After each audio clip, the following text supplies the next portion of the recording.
Apreciados amigos, ¿cómo están? Me alegra saludarles en este día. Gracias a Dios podemos continuar con un estudio más de la palabra del Señor. Vamos hoy a conocer acerca del juicio. ¿Qué pasará entonces durante el juicio en cuanto a la segunda venida de Jesús? Vamos a estudiar hoy, pero antes de eso vamos a orar. Y recordarles que por favor se suscriban y puedan compartir con otras personas del mensaje de salvación, dándole un like, activando la campanita y sobre todas las cosas compartiendo. Vamos a orar. Querido Jesús, gracias te damos, Señor, por tu amor, por tus bondades. En este momento, Señor, pedimos tu dirección, tu protección y ayuda. Lo pedimos en el nombre de Jesús. Amén. Muy bien, vamos a iniciar entonces con la etapa del juicio. Buscamos en nuestra Biblia el libro de Eclesiastés, capítulo 12, versículo 14. Esta cita bíblica me estará respondiendo sobre qué hará Dios el juicio. ¿Sobre qué hará Dios el juicio? Eclesiastés 12, 14. Porque Dios traerá toda obra a juicio, juntamente con toda cosa encubierta, sea buena o sea mala. La pregunta es, ¿sobre qué Dios hará el juicio? Entonces vemos que es sobre toda obra de nosotros aquí en esta tierra, sea buena o sea mala. Todo esto será pesado en balanza, todo lo que somos hoy, para poder saber si heredamos el cielo o tenemos perdición eterna. La siguiente pregunta es, ¿cuántos comparecerán ante el juicio? Entonces, ¿cuántos serán los que tienen que rendir ante el juicio? Vamos a buscar en nuestra Biblia el libro de 2 de Corintios, capítulo 5, versículo 10. Porque es necesario que todos nosotros comparezcamos ante el tribunal de Cristo, para que cada uno reciba según lo que haya hecho mientras estaba en cuerpo, sea bueno o sea malo. Dice, porque es necesario que todos nosotros comparezcamos ante el tribunal de Cristo. Y la pregunta es, ¿cuántos comparecerán ante el juicio? La palabra del Señor me está diciendo que todos nosotros, o sea que no hay excepción. Ninguno se escapa. Todo el mundo tiene que pasar por el proceso del juicio. Todo el mundo tendrá que rendirle cuentas al Señor. Avanzamos con la siguiente sección, que es el juicio en acción. ¿Quién es el juez? ¿Quién es el juez ante este juicio? Buscamos en nuestra Biblia el libro de Juan, capítulo 5, versículo 22. Porque el Padre a nadie juzga, sino que todo el juicio dio al Hijo. Entonces, en cuanto al juicio, el juez en este caso sería el Hijo, o sea, Jesús. Pero otros dicen, bueno, si tenemos abogado ante el Padre, o sea, Jesús, que también es el abogado, vemos aquí que entonces el que va a interceder por nosotros al reino de los cielos es Jesús, que aparte de ser juez, entonces también aboga por nosotros y lucha por nosotros ante el Padre. Y dice, mira Padre, esta persona, Daniel o Elías o Julián, lo que fuese, esta persona tuvo malos comportamientos en la vida, pero en algún momento se encontró conmigo, aceptó el plan de salvación y en su vida sus pecados fueron perdonados. Por lo tanto,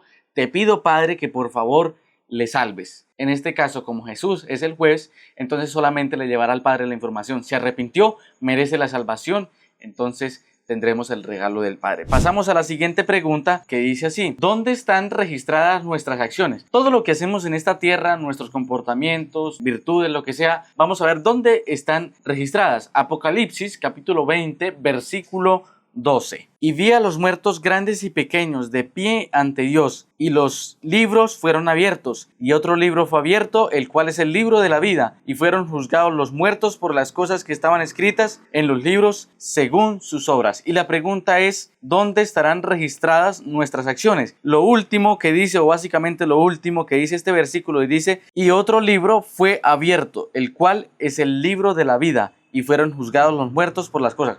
Entonces, sobre el libro de la vida somos juzgados todos nosotros. El libro de la vida es el libro titulado a las acciones que tú tienes aquí en esta tierra. Así que allí estará todo registrado. Todo lo que tú hagas en esta tierra, en el libro de la vida, está registrado. Pasamos a la siguiente pregunta. ¿Quiénes son los testigos? ¿Quiénes son los testigos ante el tribunal? Mateo, capítulo 18, versículo 10. Mateo, capítulo 18, versículo 10. Dice así la palabra del Señor, dice, mirad que no menospreciéis a uno de estos pequeños, porque os digo que sus ángeles en los cielos ven siempre el rostro de mi Padre que está en los cielos. Entonces vemos aquí que habla acerca de los ángeles. Dice, porque os digo que sus ángeles en los cielos ven siempre el rostro de mi Padre que está en los cielos. Tenemos testigos, testigos de todo nuestro accionar, testigos ante el Padre, tenemos quien esté vigilando todo lo que estemos haciendo en esta vida y todo el plan de salvación también. Avanzamos entonces. ¿Quién es el abogado? Primera de Juan, capítulo 2, versículo 1. Hijitos míos, estas cosas os escribo para que no pequéis. Y si alguno hubiere pecado, abogado tenemos para con el Padre, a Jesucristo el justo. Aparte de ser el juez ante el Padre, también tenemos a Jesucristo, quien va a abogar por nosotros. Entonces esa es la respuesta. Jesucristo es el abogado. Ahora la siguiente pregunta. ¿Por cuál código seremos juzgados? ¿Cuál será ese código para que nos juzguen? Santiago capítulo 2 versículo 12. Y dice así la palabra del Señor: así hablad y así haced, como los que habéis de ser juzgados por la ley de la libertad. Entonces estamos viendo aquí por medio de la palabra que seremos juzgados por ese código, la ley de la libertad. Y si tú te preguntas cuál sería la ley de la libertad, la Biblia se está refiriendo a los 10 mandamientos. Esta es la ley del Señor, la que ha puesto para que su pueblo sea libre. Se la dio a Moisés, también nos la dio a nosotros para que pudiésemos guardarla. Y vamos a la última pregunta.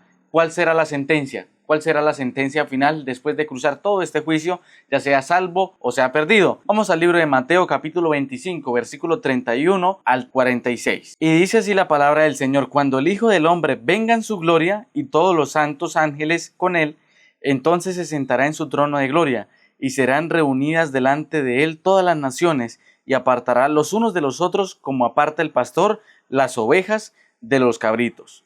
Y pondrá las ovejas a su derecha y a los cabritos a su izquierda. Entonces el rey dirá a los de su derecha: venid, benditos de mi Padre, heredad el reino preparado para vosotros desde la fundación del mundo, porque tuve hambre y me disteis de comer, tuve sed y me disteis de beber, fui forastero y me recogisteis. Estuve desnudo y me cubristeis, enfermo y me visitasteis, en la cárcel y viniste a mí. Entonces los justos le responderán diciendo: Señor, ¿cuándo te vimos hambriento y te sustentamos, o sediento y te dimos de beber? ¿Y cuándo te vimos forastero y te recogimos, o desnudo y te cubrimos? ¿O cuándo te vimos enfermo o en la cárcel y vinimos a ti? Y respondiendo el rey les dirá: de cierto os digo que en cuanto lo hiciste a uno de estos mis hermanos más pequeños, a mí lo hicisteis. Entonces dirá también a los de la izquierda: apartaos de mí, malditos, al fuego eterno, preparados para el diablo y sus ángeles, porque tuve hambre y no me disteis de comer, tuve sed y no me disteis de beber, fui forastero y no me recogisteis, estuve desnudo y no me cubriste, enfermo y en la cárcel y no me visitasteis. Entonces también ellos le responderán diciendo: Señor, ¿cuándo te vimos hambriento, sediento, forastero, desnudo, enfermo o en la cárcel y no te servimos? Entonces le responderá diciendo: de cierto os digo que en cuanto no lo hicisteis a uno de estos mis pequeños, tampoco a mí lo hicisteis. E irán estos al castigo eterno y los justos a la vida eterna. Y la pregunta era, queridos hermanos y queridos amigos, ¿cuál sería la sentencia? Entonces, el que no aceptó el llamado del Señor, el que no quiso servir como Cristo quería que sirviésemos, el que no recibió a alguien como Él le gustaría que lo recibieran, pues lamentablemente, queridos hermanos, aquí estaríamos en perdición eterna. Esta es la sentencia final: salvación eterna o perdición eterna en cuanto al juicio. Queridos amigos, Dios me les bendiga, pero antes de eso, vamos entonces a ver qué es lo que debemos hacer: creer y obedecer a Jesús, temer a Dios y guardar sus mandamientos o la ley de la libertad. Su compromiso: ¿aceptas tú a Jesús como su abogado? ¿Deseas respetar los mandamientos del Señor? Querido amigo, si estás dispuesto a aceptar este llamado del Señor y hacer este compromiso hoy, te invito a que escribas amén, a que compartas, a que comentes y que puedas suscribirte. Esta es la única manera que podemos cada día empezar a crecer por medio de este canal y escudriñar un poco más de la palabra del Señor. Querido amigo, yo deseo que el Señor pueda bendecirte en gran manera y me gustaría verte reunido con todos nosotros en el reino de los cielos. Estamos luchando contra tinieblas, contra potestades de las tinieblas. No desmayemos, sigamos estudiando la palabra del Señor. Que tengas un feliz día, te mando un abrazo. Y nos veremos mañana con la lección El estado de los muertos. Esta es la lección número 13, el estado de los muertos. Esta es una lección bastante interesante que no te puedes perder.